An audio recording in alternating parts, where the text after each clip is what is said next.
एक समय की बात है, पहाड़ों की तलहटी में बसे एक छोटे से गांव में एलेना नाम की एक दयालु लड़की रहती थी।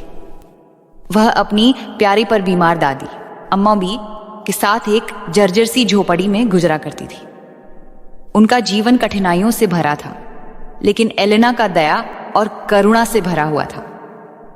वह रोज जंगल से लकड़ियां चुनती, गांव के एकमात्र बेकर बाबा उस्मान के यहाँ छोटे मोटे काम करती ताकि अम्मा बी की दवा ला सके। गांव के बच्चे अक्सर एलेना का मजाक उड़ाते, खासकर झारा नाम की लड़की, जो गांव के मुखिया की बेटी थी और अपने नए कपड़ों और खिलौनों पर बहुत गर्व करती थी। झारा एलेना को उसके फटे कपड़ों और खाली हाथों पर ताने मारती, पर एलेना चुपचाप उसकी बातें सुन लेती और अपना काम करती रहती, क्योंकि वह जानती थी कि गुस्सा करना या बुरा भला कहना उसकी अम्मा बी की सिखाई हुई बातों के खिलाफ है। एलेना की झोपड़ी के पास ही घना रहस्यमय जंगल था, जिसके बारे में कहा जाता था कि वहां फूलों की नन्ही परियां रहती हैं। एक शाम जब वह थकी हारी जंगल से लकड़ियां इकट्ठा करके लौट रही थी, उसे झाड़ियों से कराहने की आवाज सुनाई दी। उसने देखा कि एक छोटा सा सुंदर पक्षी जमीन पर गिरा पड़ा है। उसका एक पंख घायल था और वह उड़ नहीं पा रहा था। एलेना का दिल भर आया। उसने धीरे से पक्षी को अपनी गोद में उठाया, उसे घर ले आई और अपनी ओढ़नी का एक टुकड़ा फाड़कर उसके पंख पर पट्टी बांध दी। उसने उसे बाजरे के दाने खिलाए और पानी पिलाया। एलेना कई दिनों तक उस पक्षी की देखभाल करती रही, यहां तक कि वह पूरी तरह ठीक हो गया और एक दिन उड़कर जंगल की ओर चला गया। एलेना को यह नहीं पता था कि वह कोई साधारण पक्षी नहीं, बल्कि लीलिया नाम की एक परी थी, जो परियों की रानी की विशेष दूत थी और धरती पर हालात का जायजा लेने आई थी। लीलिया उड़कर सीधे परियों के देश पहुंची और रानी को एलेना की दयालुता, उसकी गरीबी, ज़ारा के तानों और बाबा उस्मान जैसे अच्छे लोगों के बारे में सब कुछ विस्तार से बताया। परियों की रानी, जिसका नाम अरोरा था, एलेना की कहानी सुनकर बहुत प्रभावित हुई। उसने सभी परियों को इकट्ठा किया और कहा, इस बच्ची ने बिना किसी लालच के हमारी साथी की मदद की। वह मुश्किल हालात में भी अच्छाई नहीं छोड़ती। हमें उसे इसका इनाम देना चाहिए। उस रात जब चांद बादलों में छुपा हुआ था और गांव गहरी नींद में सो रहा था, सैकड़ों नन्ही परियां तितलियों की तरह उड़ती हुई जंगल से निकली। उनके छोटे छोटे हाथों में चमकती छड़ियां थीं। वे एलेना की झोपड़ी के सामने वाली खाली जगह पर उतरी और रानी अरोरा के निर्देशन में काम शुरू किया।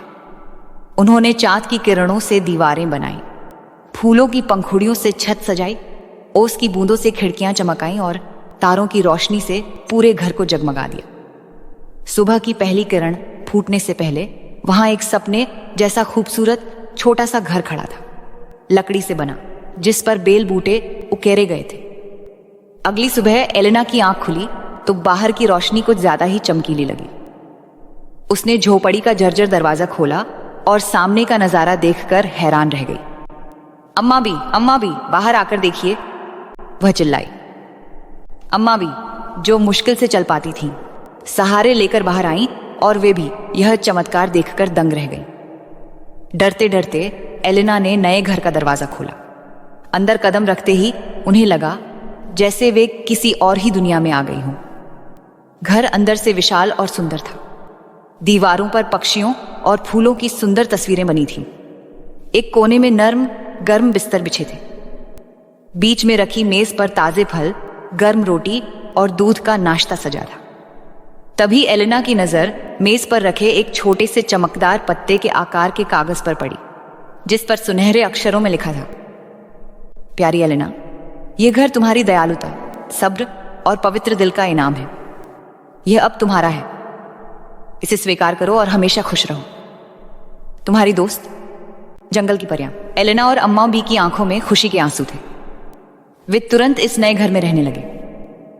गांव वाले यह सब देखकर हैरान थे।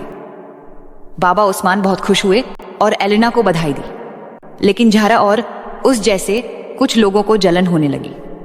झारा ने अफवाहें फैलानी शुरू कर दी। जरूर एलेना ने कहीं चोरी की है या कोई काला जादू किया है। लेकिन जादुई घर ने एलेना का जीवन बदल दिया था। अब उन्हें खाने पीने की चिंता नहीं थी। घर हमेशा साफ सुथरा रहता और अम्मा बी की सेहत भी सुधरने लगी।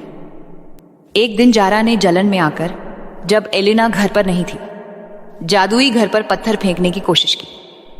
लेकिन जैसे ही उसने पत्थर उठाया, घर के चारों ओर कांटेदार बेलें उगाईं, जिन्होंने उसे पीछे धकेल दिया। उस शाम जब एलिना बगीचे में लगे फूलों को पानी दे रही थी, हवा में संगीत गूंजा और लीलिया परी अपने असली रूप में उसके सामने प्रकट हुई। एलिना, डरो मत, मैं वही पक्षी हूं जिसकी तुमने मदद की थी, लीलिया ने मुस्कुराते हुए कहा। हमें पता है कि कुछ लोग तुम्हारी खुशी से नाखुश हैं, लेकिन याद रखो, सच्चाई और अच्छाई की ताकत सबसे बड़ी होती है। कुछ दिनों बाद जारा ने गांव वालों को इकट्ठा किया और एलिना पर चिल्लाने लगी, इसका घर जादुई है, यह चुड़ैल है, इससे यह घर छीन लेना चाहिए। गांव वाले दुविधा में थे। तभी बाबा उस्मान आगे बढ़े। चुप रहो जारा, मैं एलिना को बचपन से जानता हूं। इससे ज्यादा नेक और ईमानदार लड़की पूरे गांव में नहीं। अगर इसे कोई इनाम मिला है तो यह उसकी मेहनत का फल है। उसी पल आसमान से सुनहरी रोशनी उतरी और परियों की रानी अरोरा, लीलिया और कुछ अन्य परियों के साथ वहां प्रकट हुई। रानी अरोरा की आवाज गूंजी, हे गांव वालों, यह घर एलिना को उसकी दयालुता, उसकी अच्छाई और उसके सब्र का इनाम है। रानी ने अपनी छड़ी घुमाई और हवा में एलिना के अच्छे कर्म दिखाई दिए। कैसे उसने घायल पक्षी की मदद की, भूखे जानवरों को रोटी खिलाई, मार अम्माबी की सेवा की और झारा के तानों को धैर्य से सहा। यह देखकर गांव वालों को अपनी गलती का एहसास हुआ। झारा का सिर शर्म से झुक गया। उस दिन के बाद एलिना और उसकी दादी उस जादुई घर में खुशी खुशी रहने लगी।